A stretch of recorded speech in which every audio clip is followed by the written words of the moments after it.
My name is Justin Steyer. I'm an ecologist 3 at Mosaic. Well, we're at Mosaic's Fort Lonesome mine where an old drag line is currently in the process of being dismantled. We received a call from the mining operators that they had discovered a small bird nest with a couple chicks and an egg in it.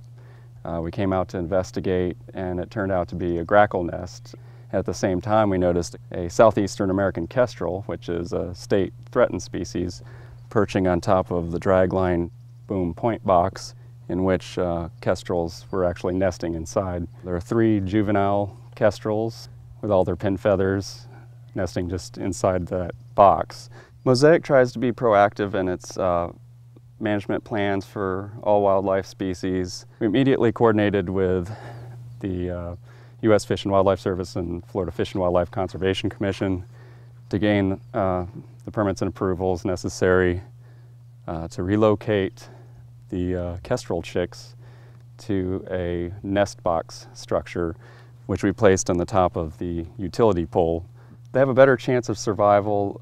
They're out of the way of ground predators, raccoons and snakes and coyotes and such. Well, once the juveniles were relocated up into the nest box structure, the adults have been making constant trips back and forth to the nest box to feed the juveniles, grasshoppers, lizards, frogs, small rodents, but mostly insects. These chicks grow to full size, the adult size, within 15 days after hatching, and then in another 15 days they're ready to fledge. And it appears that they're all healthy and now out of reach of predators. It really makes me feel good about my job and what I do, and I'm proud to work for Mosaic. Everyone is very cooperative. So many parts had to come together for this to occur. I think they have a great chance. I mean, they all appear healthy. The parents are still feeding them constantly, and if they don't fledge within the next couple of days, probably at the most would probably be 2 weeks before they leave the nest box and fledge on their own.